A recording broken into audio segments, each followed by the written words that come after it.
recta final que nos depositará en el próximo domingo 30 y allí se dará el primer mojón de este ciclo electoral 2019-2020. Digo 2020 porque terminará por allá por el mes de mayo, cuando se elijan las autoridades departamentales el próximo año.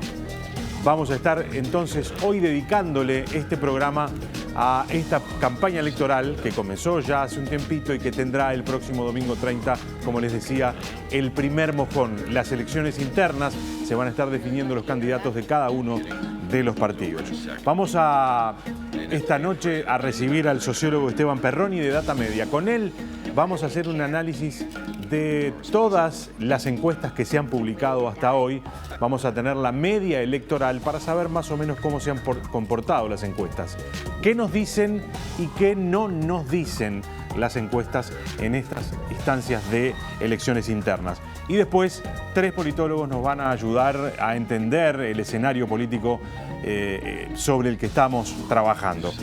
Daniel Buquet, Federico Irarzábal y Florencia Alonso nos van a acompañar esta noche aquí en 3356. Hacemos la primera pausa y ya venimos.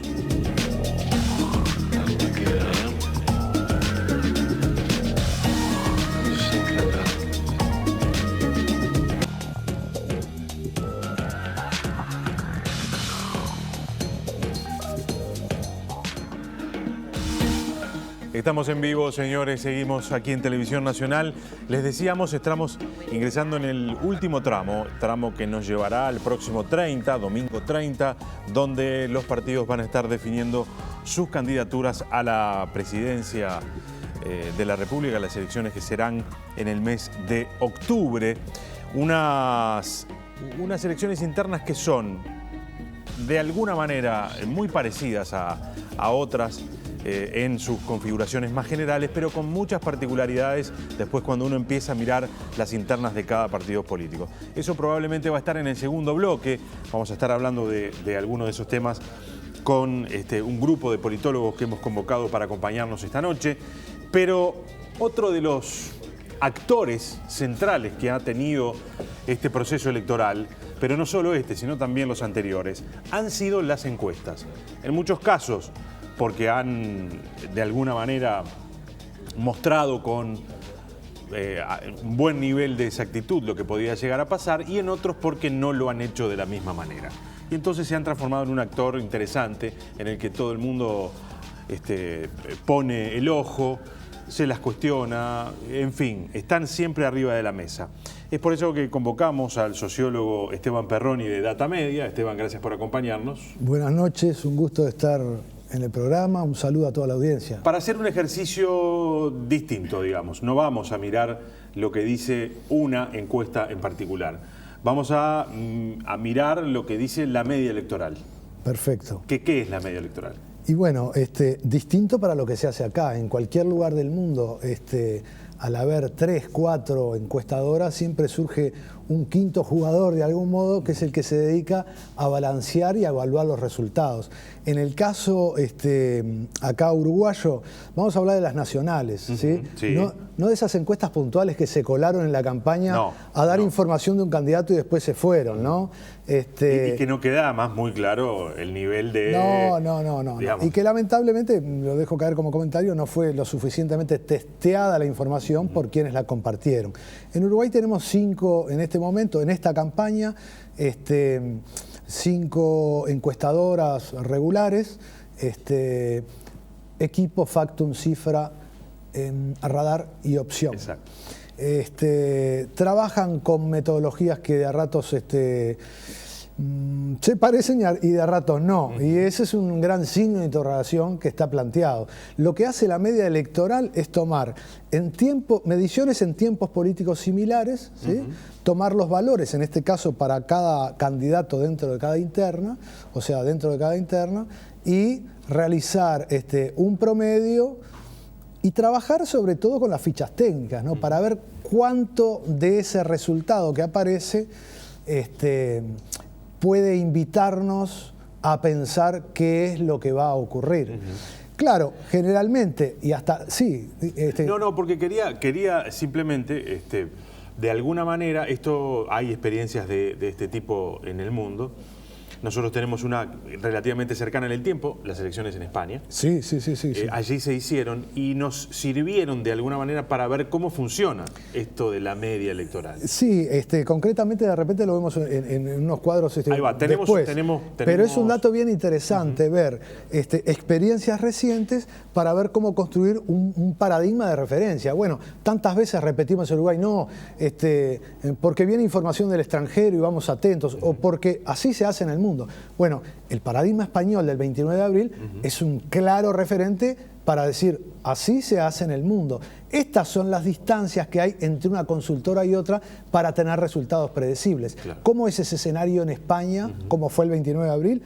¿Y a qué nos invita o nos prepara para este escenario, en principio de internas y después de las elecciones generales? Una vez hecho esta mínima explicación de qué se trata lo que vamos a ver a partir de ahora, vayamos a ver las placas de la interna de cada partido en el dato promedio a la fecha de hoy, según la información publicada por distintas encuestadoras hasta el día de mañana, ¿verdad? Yo creo que va a haber algún dato el lunes, el martes. Adicional, pero bueno, esos no van a ingresar en pero que no afecta, casi te diría, en casi nada los resultados que vamos a ver a continuación. Bueno, vemos entonces la primera de las placas, que es la del Frente Amplio. Perfecto.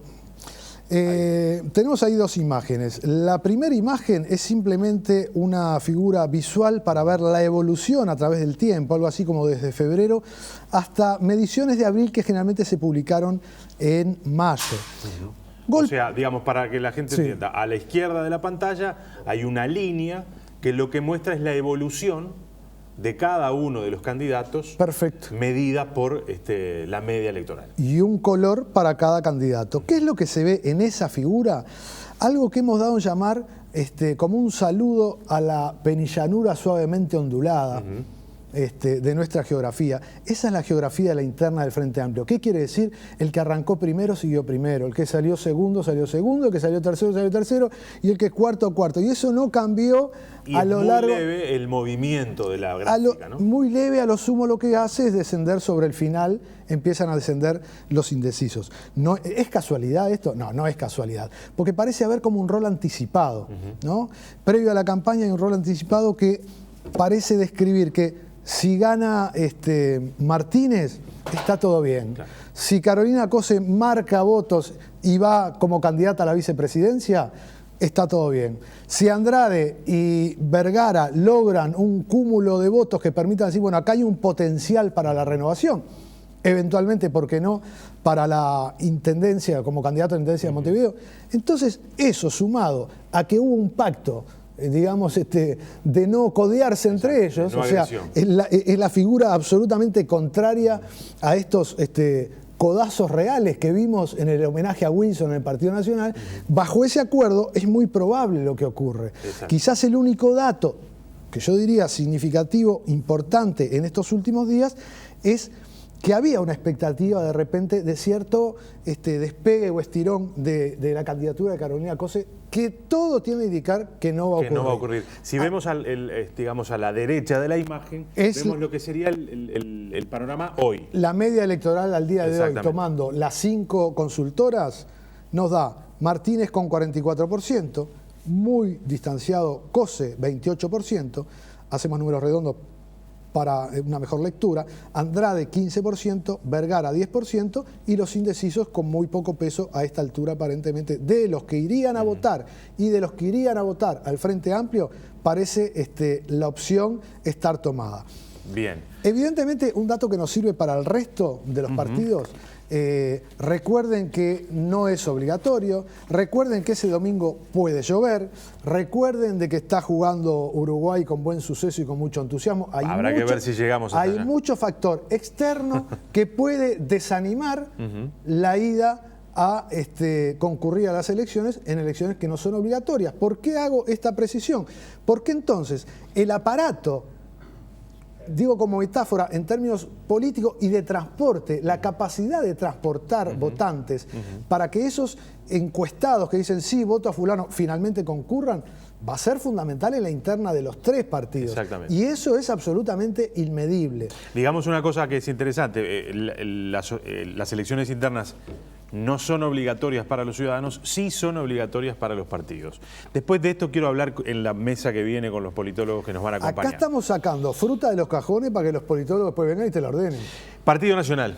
Vamos a ver Nacional. la gráfica que tenemos de la media electoral del Partido Nacional. Allí está. El juego es el mismo. Y parece haber, si bien el juego es el mismo, parece haber más movimientos. Claro, más movimientos, sobre todo de marzo en adelante, empieza a haber una pendiente en la intención de voto hacia la calle Pou, que es el ascendente de Sartori. Eso ha quedado demostrado a través de las distintas mediciones absolutamente. El aumento, el ascenso de Sartori no es por votos extrapartidarios, sino que es un reacomodo dentro de los votos internos del Partido Nacional y en desmedro de la calle Pou.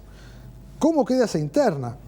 Habría que hacer 8 programas para la noticia de las internas para la historia dentro de 50 años, que es la aparición de Sartori en esta campaña, que evidentemente probablemente sea un tema bien interesante para el segundo bloque. Pero hoy, observando los números, es bien interesante la distancia que plantea la calle Pou con el 42% de intención de voto contra 27 de Sartori. 20 de Larrañaga, que pueden haber sido siempre los mismos, un 5% de Antía, que también, en este caso, uno podría decir, pero está subrepresentado. No, no está tan subrepresentado Antía, porque las submuestras para el Frente Amplio y para el Partido Nacional tienen una magnitud que estadísticamente permiten ciertas certezas. Ahí parados sigue siendo una utopía, pero sigue siendo un signo de interrogación también si realmente Sartori podrá cumplir con su palabra de que es una máquina arrolladora y que aparentemente nada lo detiene. Sí, solo el tiempo podría detenerlo, ¿no? Es decir, no alcanzarle el tiempo para lograr su objetivo. Más indecisos que en la interna del Frente Amplio. Más indecisos que en la interna del Frente Amplio, una distancia muy considerable que, imagínense, para este escenario que estamos planteando de algún modo de evaluación para poder mejorar, para aprender mejor de lo que miden nuestras encuestadoras, las encuestadoras nacionales, la calle 42, Sartori 27, ¿no? Sería un sacudón que daría vuelta absolutamente todo. Ayer se presentó una encuesta de Radar que no sé si está incluida en este análisis, capaz que no llegaste a incluirla en este análisis, donde digamos, la diferencia entre Sartori y la calle es mucho menor, ¿no? Creo que la calle tiene un 32 contra un 26 de Sartori. La pregunta viene, bárbaro, para seguir conversando de lo que estamos hablando. Tenemos de 5 encuestadoras, hay 3 encuestadoras que trabajan lo que sería con métodos más tradicionales, con un fuerte peso de la telefonía, pero sobre todo un fuerte peso aún de la telefonía fija. Tenemos un grupo de 2 que trabajan básicamente concentrados en metodologías apoyadas o técnicas de investigación apoyadas en el mundo digital. Y eso es una experiencia muy nueva para el Uruguay, que habrá que ver finalmente los resultados. Pero en principio eso es lo que hace que de algún modo hay 2 consultoras que covarían sus resultados y otras 3 que covarían para otro lado. Entonces fue muy interesante, por ejemplo, en el caso de la calle Pou, que estábamos hablando del Partido Nacional, cuando salen Radar y Opción, estoy hablando de la semana pasada, parecen anunciar una cosa y a los 2 días sale Factum nuevamente marcando 50% de la calle. Y en ese vaivén hemos estado toda la campaña. Febrero. O sea que anécdotas de esas tenemos 100. Vamos a ver las gráficas del Partido Colorado, ¿te parece? Perfecto. Las vemos. Partido Colorado.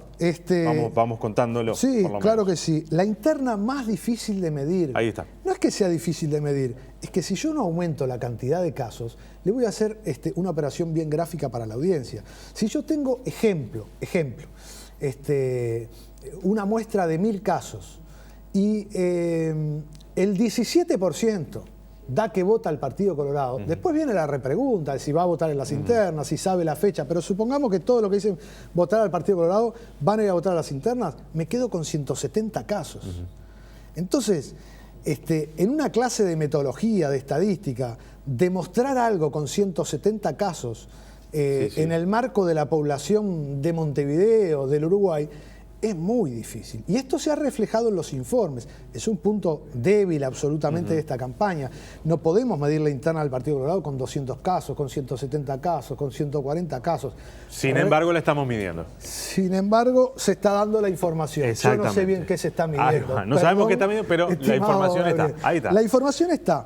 Y esa información nos muestra, evidentemente, yo creo que lo que las encuestas han logrado detectar es en el último mes y medio un ascenso sostenido de Talvi y un descenso no tan pronunciado de Sanguinetti. Que genera una situación de paridad allí. Que genera una situación en la media electoral, que es lo que tienen ahí ustedes en el gráfico de torta, una situación de paridad, Sanguinetti 47%, Talvi 45%, siempre repito, la media electoral, Amorín 6%, él dice que con 45.000 credenciales en la mano, y no sabe, aparentemente no hay muchos indecisos en el Partido Colorado. Pero ¿qué es esto lo que muestra? Y muestra de repente algo así como un sacudón, no digo shock, pero un sacudón informativo entre que un día te dicen dos encuestadoras que gana Talvi, salen todas las fotos, y cuando uno construye la media electoral, insisto en el dato, lamentablemente falta un dato, no va a variar mucho por lo que he escuchado, pero no hay que esperar el dato público, donde Sanguinetti mantendría las diferencias con Talvi. Sí. Entonces, a lo que voy es, tú decís, pero es lo que han medido. Bueno, yo corrijo, no, es la información que han dado. Claro. Porque si yo tuviera que comprar un paraguas para estas afirmaciones en estas elecciones internas, me lo compro de color colorado. Porque realmente el paraguas tiene que ser enorme. Tiendo a pensar que Amorín Valle no va a ganar la interna del Partido Colorado. Él se enoja y le llama a las encuestadoras, le dice las 5 hermanas. Hoy mañana habló sobre las 5 hermanas. Hace unos días haciendo una entrevista me dio con precisión los votos que iba a tener en cada departamento. La suma de todos esos votos le daba algo así como 42, 43 mil votos, que en una interna Colorado, es casi el 40% de los votos. Yo creo que estamos con margen de incertidumbre importante. ¿Sabes lo que me gustaría, Gabriel? Sí. Pasar a una cuestión que es un poquito más técnica, solo le pido un poquito de atención y paciencia a la audiencia, que es compartir lo que conversábamos recién. Sí. Lo que pasó en España. Lo que pasó en España el 29 de abril para ver esa placa comparada con las diferencias en los porcentajes de cada candidato. Ahí tenemos el análisis de diferencias entre proyecciones y resultados en las elecciones nacionales de España el 28 de abril. Del 2019. Exactamente. Es claro que ahí hay un ejercicio futurológico 2019, que dice 2109. Fuera de eso, ¿qué fue lo que pasó? En España, la colega EBDATA, hace, como en Estados Unidos otra, hace la misma función. La media hacer un promedio. En este caso aparecen en pantalla 6 encuestadoras. La media de esas 6 encuestadoras, invito a los ojos de la audiencia a concentrarse en el PSOE, ¿sí? Cuando dice la media, vamos a leer el PSOE y aprendemos del PSOE y de ahí vamos al resto. La media electoral 28,9. El que le daba menos, 28 de abril del 2019, 28,1. Exacto. El que le daba más, 29,8. Fíjense, la distancia entre una proyección y otra, 1,7%. Obviamente estamos en una antesala de un dato cierto. O se equivocan todas para el mismo lado o la realidad iba para ahí. Claro. Los resultados finales, bien interesantes. Resultado final. La audiencia nos está siguiendo ahí en pantalla. 28,7 contra 28,9 de la media. Quiere caprichosamente en este caso que el dato más certero fue la media tomada por EBDATA. Y la distancia final es de 0,2%, ¿sí? Entre la media y el resultado. Exacto. Vemos solo, si me dan 20 segundos, el Partido Popular. Partido Popular, la media 20,8. El que le dio menos 18,2. El que le dio más 23,8. Como ustedes observan, esa distancia se va al 5,6% del electorado. Ahí era más amplia la distancia. Era más amplia porque el Partido Popular tenía otra competencia, porque el Partido Popular venía desgastado y quizás ahí juegue la interpretación del voto volátil. Hago esta apreciación porque yo ya me imagino. Por eso es un error, de algún modo, tirar la información tan sobre la fecha, ¿verdad? Porque no va a quedar lugar a la explicación del voto volátil. Sigo entonces. El resultado final fue 16,7, ¿verdad? Entonces, se generó una brecha de 4,1% las especulaciones. O sea que, de algún modo, a partir de este paradigma, en el resto de los partidos la cercanía entre la proyección y los resultados finales fue alta. Digo que podríamos decir que cada vez que la distancia entre las proyecciones, si aprendemos de la elección española, supere el 5%, estamos al menos en un agujerito negro. Ahora, si después llega el 10, le damos condición de agujero negro. Ese es otro problema. ¿Qué pasa en Uruguay? Entonces, la última de las placas que más o menos van a mostrar lo mismo que estábamos mostrando recién del caso español. Exactamente, no dirán los politólogos, no le estamos dando una mesa servida como para mover la cosa. Vamos a ver. Distancia entre proyecciones de intención de voto. PEAN, Frente Amplio. Ahí está. Daniel Martínez, 44%, que oscila entre el 40 y el 47. Distancia de proyecciones, es ahí donde tenemos que en este momento poner el ojo. 7%. Bueno. Entre la que le dice más y la que le dice menos. Ahí está. Pero bueno, como la muestra es grande, tratemos de decir que nadie duda de que habrá un agujerito, porque evidentemente los números no van a ser eso, pero está. Carolina Cose, el mismo ejercicio, 28%, oscilando, menor oscilación, 26 y 32, 6%. Óscar Andrade, 15%, distancia entre 12 y 18, 6%. Mario Vergara, la distancia de 6%. Como que ahí no tendríamos grandes problemas. Si vemos rápido, grandes problemas. Por taparnos un poco los ojos, ¿no? Si somos ortodoxos con relación a la transparencia anterior, si pasamos el 5%, hay signo de interrogación. Más chico, más grande, lo sabremos Partido Nacional. el lunes 1 de julio. Partido Nacional, la calle Pou, la distancia en las proyecciones, 12%. Entre la que dice más y la que dice menos. Pero como hay una distancia muy razonable en la media frente a Sartori, supongamos que se trata de un agujerito negro en el cual más o menos el rango desde la media electoral no debería variar, pero habrá que verlo. Pero qué interesante el dato de Sartori, 27,5% de la media electoral. Y miren cómo oscila en la última, en estos resultados de estos días. Entre el 26 y el 29 es el único valor, o uno de los únicos, que está por debajo del 5%. ¿Esto saben lo que quiere decir? Que para las 5 consultoras, lo que no tienen duda es que Sartori sale segundo. Sí. Y que va a votar muy parecido a lo que allí aparece. Y que va a votar muy parecido a lo que se aparece. Ganamos tiempo. Vamos al Partido Colorado.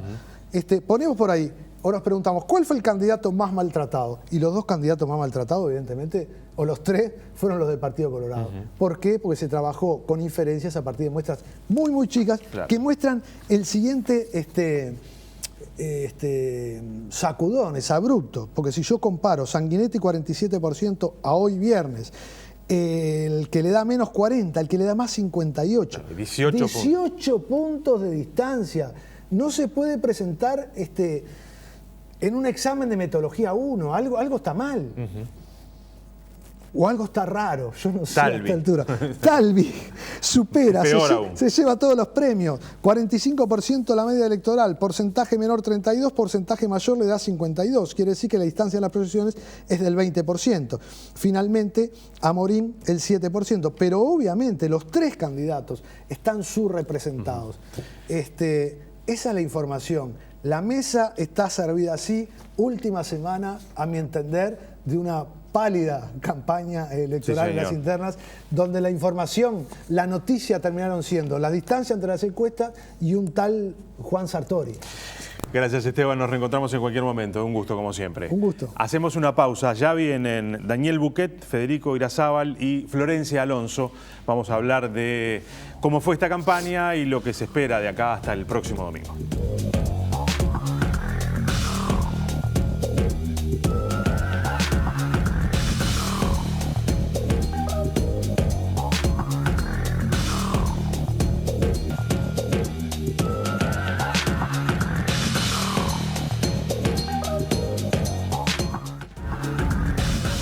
Señores, estamos en vivo aquí en Televisión Nacional.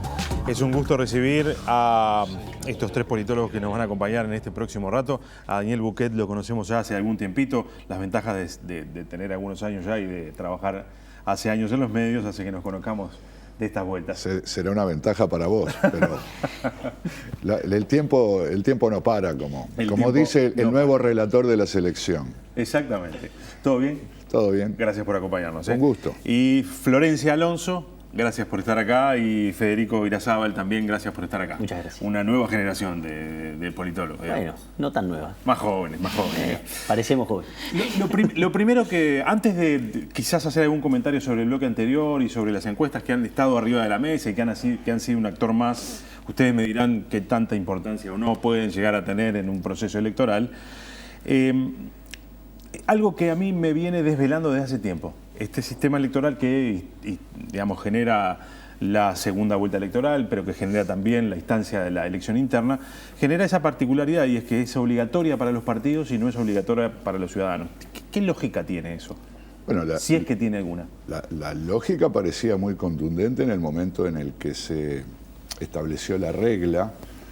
Las elecciones que tenemos se llaman elecciones internas de los partidos políticos, internas, o sea que son sus propias elecciones. Y en aquel momento se argumentó esto diciendo que la gente no tiene ninguna obligación de sentirse parte de un partido político y que por lo tanto aquellos que deseen se sientan parte, no necesariamente afiliados, pero simpatizantes de un partido político irán a votar, y los que no. Este es el argumento. Por otro lado, a ver, este es el argumento, tiene su lógica. No quiere decir que eso esté bien o esté mal. Todos sabemos que tenemos acá, cruzando el charco, un sistema similar, pero con voto obligatorio. Claro. Las PASO. Las PASO en Argentina, que además van a ser dentro de poco, justo está en la etapa de cierre de fórmulas y eso. Y fíjate que allí tienen una especie de problema, porque como el voto es obligatorio, el resultado de la PASO es una especie de ensayo de la elección nacional. Y entre otras cosas, esa característica hace que los partidos políticos tengan grandes dificultades para usar las primarias como tales, porque allá no se llaman internas. De hecho, no son internas porque no eligen autoridades partidarias, solo seleccionan candidatos, es decir, funcionan como primaria. Acá tenemos una primaria junto con las internas.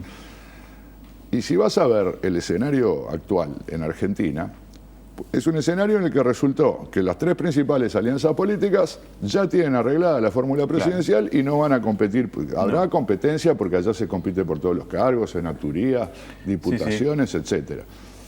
Entonces, pero acá van a cerrar las listas. Mañana cierran las listas a diputados y parece que tampoco va a haber. Claro, o sea que van listas únicas también. Bueno, ya negociadas previamente. Porque en definitiva, justamente en este escenario, con algunas características, como que por ejemplo allá se compite en la primaria con la fórmula cerrada, presidente y vice, y no te da este espacio que te da la interna uruguaya de reunificar al partido, de restañar heridas. Cuando uno ganó, bueno, dialogando con los perdedores y haciendo acuerdos, por ejemplo, con la vicepresidencia, ¿no?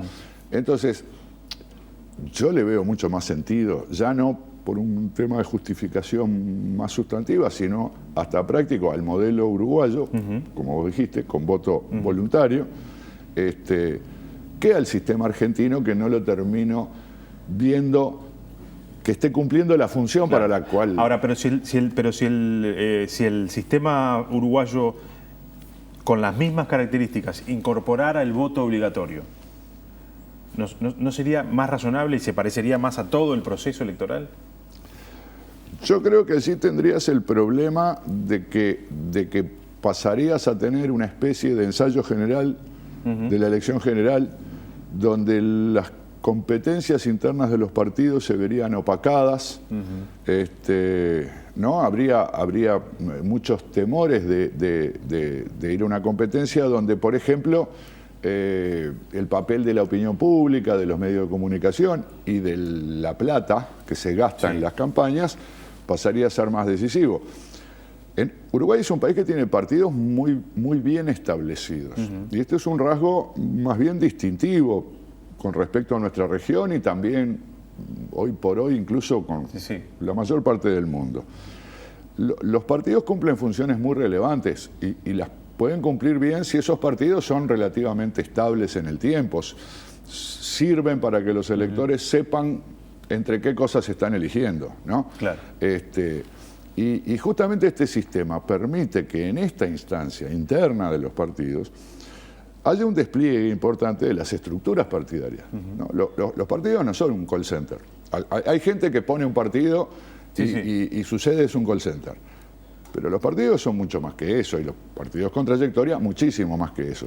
Y estas estructuras, yo entiendo que hay que cultivarlas, y justamente en un escenario de voto voluntario vos vas a ver el problema que tienen las encuestas. Hoy no se mencionó de pasada que el voto no era obligatorio, pero no se mencionó qué tipo de consecuencias tiene esto. Y tiene una consecuencia general que se expresa de distintas maneras en los distintos partidos, y es que mucha de la gente que en las encuestas dice que va a ir a votar a tal candidato no va a ir a votar. No va. Y mucha gente que dice que no va a ir a votar o que no sabe a quién, termina yendo a votar porque los aparatos partidarios, entre otras cosas, lo que hacen es movilizar electores. Florencia, Federico, ¿ustedes se ha transformado en un actor relevante el asunto de las encuestas, y esto por momentos le saca el foco a la discusión? Bien, yo creo que evidentemente sí, se han transformado en un elemento importante tanto para la toma de decisiones de los principales actores políticos del país, es decir, los partidos políticos están muy atentos a lo que dicen las encuestas, por más de que después, bueno, haya algunos que también las pongan en tela de juicio o hagan su propia valoración al respecto. Con respecto a las elecciones internas, muchos inclusive terminan tomando decisiones, les guste o no les guste lo que dice la encuesta, terminan tomando decisiones. Hay un caso paradigmático en este proceso que es Verónica Alonso, ¿no? Sí, indudablemente. O sea, la decisión la tomó en base a que los números no le daban. Sí, es que en realidad, si bien después seguramente el día siguiente todos vamos a decir, bueno, a ver cómo les fue las encuestas, este se equivocó por tanto, qué porcentaje distó de lo que fue el resultado final, las tendencias grandes que conocemos las conocemos por las encuestas. Si no, en realidad cada uno tendría su propia percepción y las grandes tendencias son esas, y eso es así. Indudablemente creo que para las encuestas el principal desafío que tienen respecto a las elecciones internas, que son una parada muy importante, tiene que ver con la estimación de la concurrencia, ¿no? Todas las consultoras toman decisiones metodológicas distintas respecto con qué porcentaje de la muestra quedarse para estimar la intención de voto, es decir, algunas se quedan con las personas que le dicen que probablemente o seguramente concurrirían a votar el domingo 30 de junio, pero bueno, esas son decisiones metodológicas que toman las distintas consultoras y bueno, en realidad la estimación es el principal desafío, la estimación de la concurrencia a las urnas, y bueno, y obviamente esto trae aparejado también el tema de los márgenes de error, que se hablaba un poco en el primer bloque, ¿no? Que naturalmente para una instancia de estas características es mayor que, sin duda, para lo que va a ser de cara a octubre, ¿no? Claro. Federico, lo mismo. Bueno, las encuestas contribuyen en realidad a transformar la competencia a veces en una lógica de carrera de caballos, ¿no? Bueno, cuál va primero, cuál es el favorito, puede ganar, la sorpresa, etcétera. Y eso le da al electorado, como bien decía Florencia, insumos para la toma de decisiones. Pensemos nada más que no tuviéramos información relativa a intención de voto, cómo cada uno de nosotros construiría un escenario, si bien además, otra cosa que hay que destacar, las encuestas no son elementos o herramientas de predicción. Entonces, no predicen el resultado electoral, no definen el resultado electoral. Aunque muchos después, por supuesto, les achacan de que le erraron por tanto o se equivocaron en tanto. Y que en algún sentido pueden haber operado para que la gente haya tomado determinadas decisiones. Ahí tampoco hay evidencia suficiente para decir que las encuestas definen la decisión de un determinado público, un determinado porcentaje del electorado. Lo que sí pueden contribuir en cifras tal vez no muy significativas a que algunos electores cambien su intención de voto, apliquen mecanismos de estrategia o de voto útil, o que operen los famosos voto al perdedor o voto al ganador. Es decir, eso alertado por los resultados de las encuestas, pero tal vez si las encuestas tampoco existieran, esos votos al perdedor, voto al ganador, operarían por incentivos de referentes afectivos, familiares, laborales, de como fuera. Por lo tanto, son un elemento. Creo que en algunos casos, tal vez que por lo poco entretenida que se ponga la campaña le damos demasiada trascendencia, por el bajo nivel de propuestas que puedan existir en una campaña, las encuestas adquieren una relevancia o una sobreestimación de su relevancia. Claro. A ver, voy a poner 3 temas arriba de la mesa, un tema de cada uno de los partidos. Estamos hablando de los partidos en los que hay competencia, ¿no? Está claro que no van a aparecer, ni van a aparecer en esta conversación probablemente ni el Partido Independiente, ni el Partido de la Gente. Ahí hay competencia. Hay competencia. El Partido de la Gente hay competencia. No se me enojan. El otro día me escribieron mensajes diciéndome que no hablábamos de la competencia del Partido de la Gente. Hablemos en serio. Pero no hay competencia. No hablamos porque las encuestas no detectan el nivel de competitividad de ese. Exacto. No la hay tampoco en Cabildo Abierto, ni en el PERI. Sí, ni además sufren. Los partidos pequeños esta Obvio, instancia en la general soportan con un sufrimiento estoico. Exacto. Entonces yo decía, hay 3 elementos, a ver, que quiero poner arriba de la mesa. En el Frente Amplio, por ejemplo, 4 candidatos que nunca habían sido candidatos a la presidencia de la República. En el Partido Colorado, la emergencia de Sanguinetti, nuevamente. Un hombre 2 veces presidente de la República, se había retirado, supuestamente. Y de Talvi. Claro, bueno, Talvi que me resulta más novedoso Sanguinetti volviendo que Talvi, digamos... Más sorprendente en todo caso. Sí, o más sorprendente, ahí está. Y en el Partido Nacional, la aparición del fenómeno Juan Sartori. ¿Por dónde arrancamos? Por el Partido Nacional. Dale. Por el fenómeno Juan Sartori. Bueno, es un fenómeno destacable de la campaña. Tal vez sea la figura, el protagonista, si hoy tuviéramos que decir, hace un año no hablábamos de Sartori, nadie sabía absolutamente quién era Sartori. Nosotros hablábamos, pero de Giovanni Sartori, que es un Exacto. politólogo muy Exacto. Es famoso. su homónimo italiano, que además se llama Juan igual que él, ¿no? Entonces, pero es el único Sartori que uno conocía. Cuando empezó a sonar el nombre de Sartori, muchos subestimaron sus posibilidades, subestimaron su intención. ¿Muchos o todos? Porque no había por qué no subestimarlo. Bueno, yo me pongo en el de que los subestimamos su intención. No quiero hablar por los demás, pero hubo, digamos, un amplio sector de los analistas, de los políticos, de los medios, que de alguna manera hasta vieron esta candidatura como de esas candidaturas pintorescas que aparecen en todas las campañas. Sí, sí. Y realmente sorprendió el nivel de profesionalismo que le imprimió a su campaña, a su estrategia, incorporó elementos novedosos a nivel de campaña en Uruguay, algunos negativos, otros utilizados en la región, y además introdujo un volumen de gasto y de volumen dinero de inversión gigante. Que esto es la explicación de todo lo demás que dijiste. Sin duda, pero también hay una realidad. Tiró arriba de la mesa o tiró en la campaña una cifra de dinero grande, pero además contrató y tiene un equipo y un elenco profesional muy amplio y de buen nivel. Y eso también obliga a los demás, ¿no? Porque en realidad, si Sartori pone plata, si Sartori alquila taxis, si Sartori pone autos, obliga a los otros candidatos que esperaban tener una interna Tranqui, ¿no? tal vez más tranquila, ¿no? Con alguna definición entre la calle y la Rañaga, acordar una fórmula, y se introdujo un tercer actor, que hoy es el segundo actor en importancia dentro de la competencia, que hasta el día de hoy incluso es una incógnita para sus propios compañeros de partido. Es decir, Sí. ¿qué quiere Juan Sartori? ¿No? Empezamos con la pregunta de quién es Juan Sartori y hoy todo el mundo se está preguntando qué quiere Yo Juan igual Sartori. tengo la intuición de que vamos a dejar de hablar rápidamente de Sartori, que le va a ir peor en la interna de los valores que estiman las encuestas, y que precisamente yo creo que su aparición con estas características le agregó complejidad al trabajo de las encuestas, porque de por sí es difícil estimar la concurrencia a votar, que es el factor clave para saber cuáles son las proporciones de votantes que tendría cada candidato. Pero justamente en este caso, en medio de una campaña de opinión pública tan masiva, la generación de imágenes en el público es muy fuerte, pero también es muy fugaz, como todos los procesos publicitarios, ¿no? Es muy fugaz. Entonces, yo creo que justamente allí es donde posiblemente se cometa el mayor error. Las encuestas uruguayas en las elecciones internas han tenido una piedra en el zapato, como tituló en su momento Rosario Queirolo un artículo, con este tema de cuántos van a votar, pero creo que más allá de algún pequeño matiz, siempre tendieron a acertar ganadores y el orden en el que van a votar los candidatos, con números distintos de votos. En este caso decís que no va a pasar.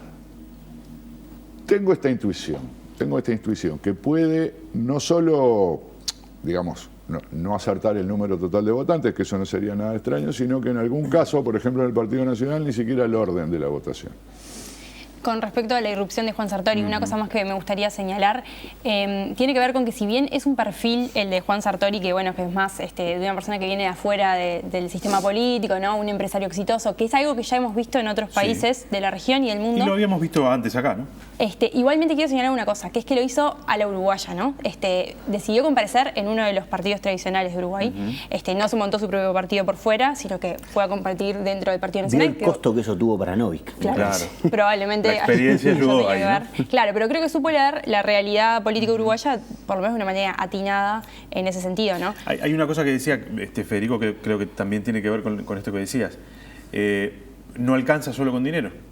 Porque el ejemplo de Novik es, por ejemplo, es notorio. A veces, capaz que también es necesario... Por lo que sé, entre 2 y 3 años previo a esta campaña, analizando situaciones, escenarios. No son improvisados, no es un tipo con plata que vino y tiró plata arriba de la mesa y dijo vamos a hacer esto. No hay un nivel tal de improvisación ni de locura en el equipo de Sartori como para esperar una reacción absolutamente improbable. Es cierto que buscó el mejor escenario posible, probablemente el escenario donde pudiera maximizar sus chances, ¿no? Poniendo que cada dólar que ponga le rindiera más que lo que le rindió a Novik. Es un análisis costo-beneficio, digamos. Sí, bien empresarial. En todo caso copió el modelo de Trump, ¿no? Que es un outsider que no es el típico outsider que forma su propio partido, sino que es un outsider que se mete. Claro, ahí necesitas reglas que lo favorezcan. Claro. Esto es poco común en el mundo. Se mete en un partido tradicional. Eso obviamente ayuda. En Estados Unidos había una experiencia anterior de un multimillonario que puso millones de dólares en una campaña fuera de los partidos. Ross Perot, exactamente. Claro, y acá vos sabés que ni siquiera además el pobre Novik tiene la suerte de decir o de apegarse al dicho de que billetera mata galán, ¿no? Porque lo mató con la billetera y lo mató con la pinta. Claro, ahí tiene un doble problema. ¿Subestimaron a Sartori dentro del Partido Nacional? ¿Y están dándose cuenta ahora del error? Absolutamente, absolutamente. Sí. El tema es que los partidos en Uruguay, creo que el que tiene reglas un poco más rígidas para la habilitación de candidaturas es el Frente Amplio, pero en general no existe una penalización o un umbral demasiado costoso para que cualquier ciudadano que quiera inscribir una candidatura dentro de uno de los partidos tradicionales pueda hacerlo. Tiene que juntar un número determinado de firmas de afiliados, presentar una lista. Es relativamente sencillo hacerlo. ¿Hay que tener dinero para eso? Sí, claro, hay que tener dinero en realidad para aguantar el tiro. De hecho, en el Partido Nacional hay un cuarto candidato del que nadie habla, pero también juntó su firma, su agrupación, se inscribió. Y afilióla. Entonces, tenés que tener una agrupación inscrita a nivel nacional. Eso Sartori lo consiguió gracias a Alem García, que tenía una agrupación inscrita, y puso dinero suficiente, infló el globo, transformó una figura desconocida en el escenario político nacional en un producto de venta masiva. Y después, bueno, intentó sumar también apoyos de referentes partidarios, cosa que logró escasamente, porque hoy tiene tal vez a la figura más rutilante en Verónica Alonso, que es una figura que de alguna manera fue despreciada por los dos sectores más importantes del Partido Nacional. Intentó... Sí. Nos enteramos después, ¿no? Bueno, pero intentó tirarse con su propia candidatura y su lista propia, y después ninguno de los otros dos sectores se peleó por llevársela. Y en definitiva es hoy probablemente la figura más destacada y reconocida que acompaña... Ahí es donde tiene Sartori el problema, porque la única estructura existente, preexistente, que apoya a Sartori es la de Verónica Alonso, que está concentrada en Montevideo y que no es muy potente. Claro. Entonces, para complementar el razonamiento anterior, que yo te decía, intuyo que tal vez Sartori salga tercero, le va a ganar a Iafigliola, eso sí estoy seguro. Cómodo. Y Antía. Y Antía probablemente. Es porque, sobre todo en el interior del país, las estructuras, el Partido Nacional tiene un peso muy considerable, en particular en el interior del país. Y esa estructura, en buena medida está, bueno, una parte con la calle Pou, pero una buena parte con Larrañaga y una parte, ojo con Antía. Yo no digo que Antía va a dar la sorpresa, ¿no? Pero también creo que esos... tipo Amorín Valle, digamos, que esos porcentajes que detectan las encuestas de intención de voto tan bajos no están reflejando, porque no pueden reflejar, que en algunos departamentos, como su propio departamento, como Cerro Largo con el intendente Botana que lo apoya, Tacuarembó, va a tener bastante, está bien, Maldonado es un departamento grande, los otros son menos poblados, pero ahí va a haber votos de aparato que no salen en las encuestas. Florencia, ¿lo subestimaron en el Partido Nacional? Yo creo que en realidad lo que hace más, que de repente hablemos más del tema Juan Sartori y demás, creo que es que la incógnita que significa para todos nosotros, ¿no? Coincido con mis colegas cuando dicen que las estructuras son muy importantes en los partidos políticos, sobre todo de cara a las elecciones internas, porque no tenemos que olvidar que el electorado que participa en las elecciones internas no es igual que el electorado que participa en las elecciones nacionales de octubre, ¿no? Es un electorado en general con un nivel de interés en la política mayor, con un sesgo de edad también hacia arriba, incluso un sesgo también de nivel educativo que puede existir, y en el interior del país, sin duda, con mucha cercanía a lo que son las estructuras de líderes locales del departamento, del partido en ese departamento. Entonces, en ese sentido, creo que indudablemente, yo no sé si es que lo subestimaron o no entraría tanto en esa valoración. Me parece sí que es una incógnita y que creo que por eso genera tanta expectativa y también hay tantas posiciones incómodas hoy en día en la interna blanca, ¿no? Porque no se sabe a ciencia cierta hasta dónde va a llegar. Respecto de las características que mencionaba Florencia recién, me ha tocado hacer algún trabajo de consultoría sobre el electorado de Sartori, ¿no? Y es un electorado que tiene una composición opuesta a la de las internas, es decir, es un electorado que tradicionalmente no ha participado de las internas, es un electorado femenino y es un electorado con bajo nivel educativo y con escasa identificación partidaria. Claro. Entonces, le va a ser muy difícil y muy caro movilizar esas figuras. Es decir, que no puede depender de la buena onda de los votantes, de decir, andá y votame, sino que los va a tener que ir a buscar a la casa, los va a tener que levantar ese día, los va a tener que llevar a la urna de votación y va a tener que romper un poco esa cuestión medio en broma que dijo Mujica de déjense coimear y después voten a quien ustedes quieran, porque también está ese paso, ¿no? Entre el sobre y la urna. Entonces, ¿qué mediará en todo ese proceso? No lo sabemos todavía.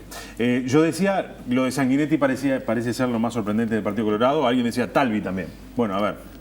Bueno, de los dos lados, ¿no? Tal vez es el partido que presenta como los dos extremos de por renovación, conservación, no sé cómo llamarle al extremo opuesto. El Partido Colorado viene con problemas desde el año 2004, todos lo sabemos, logró parcialmente un resurgimiento, una renovación con Bordaberry que no le dio para tanto, se aburrió, se fue, lo que sea. Quedaba contra el piso prácticamente en estas elecciones. Surgió la figura de Talvi, yo creo que le hace mucho bien al Partido Colorado, entusiasma a mucha gente, no necesariamente los viejos colorados, vallistas de toda la vida, sino posiblemente votantes colorados que habían abandonado al Partido Colorado. Del otro lado, Sanguinetti, hasta cierto punto obligado por Talvi, porque hubiera sido el candidato de Sanguinetti, ¿no? Sanguinetti lo ha dicho públicamente, salió a hacer una tarea heroica de ayudar a que su partido, en fin, no se desplome, no se continúe desplomando, resurja. Todo indica que no va a mejorar su posición respecto de las últimas elecciones, es decir, que va a salir tercero, pero habíamos tenido encuestas que mostraban al Partido Colorado cuarto. Aparecía Novik en algún caso superando al Partido Colorado y en porcentaje de intención de voto muy bajísimo. ¿no? Entonces, momentos en el cual no había liderazgo de ningún tipo, porque no estaba Talvi, no estaba Sanguinetti, no estaba servido en bandeja, el Partido Colorado estaba ahí. El escenario, además, aprovechando para decir que coincido con esta visión que Nani dejó sobre las tendencias que se vienen produciendo en la intención de voto del Partido Colorado, que hacen que un Sanguinetti muy Nani potente... Esteban Perroni. Digo, para que, perdón, para que lo que nos están viendo. El sociólogo Esteban Perroni. Ahí está. Que muestra esta tendencia de que Sanguinetti va cayendo y Talvi mejorando. Yo creo que le está haciendo mucho bien al Partido Colorado, en términos generales, porque finalmente creo que es el único partido que tiene una elección interna con incertidumbre respecto de quién va a ser el candidato del Partido Colorado.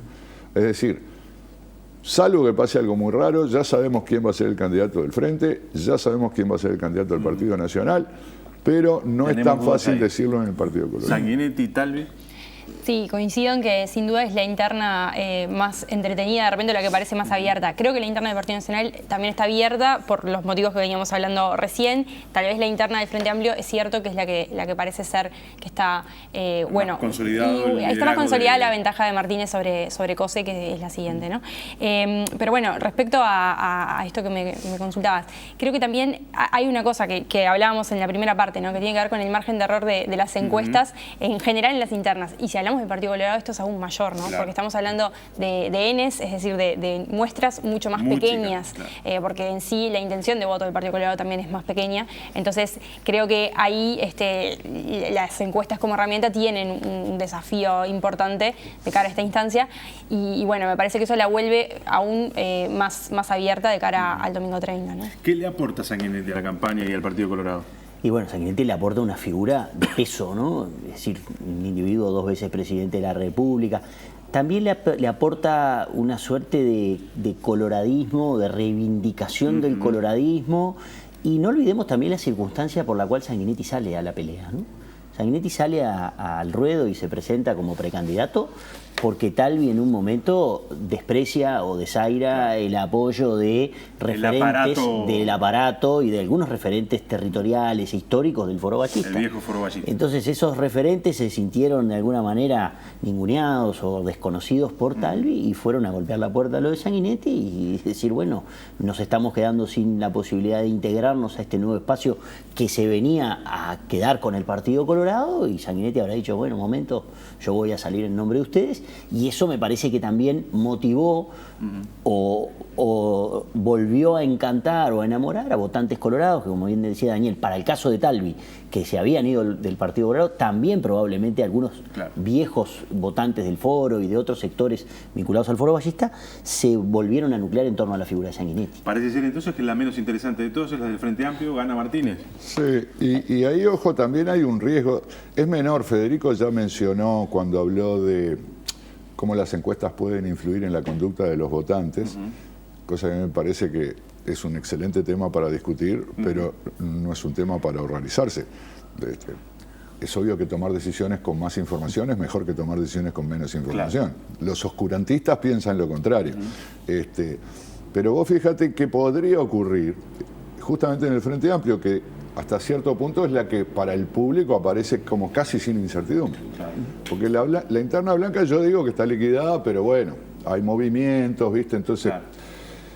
¿Qué pasa con los votantes del Frente Amplio que saben que va a ganar Martínez, pero que no son hinchas de Martínez?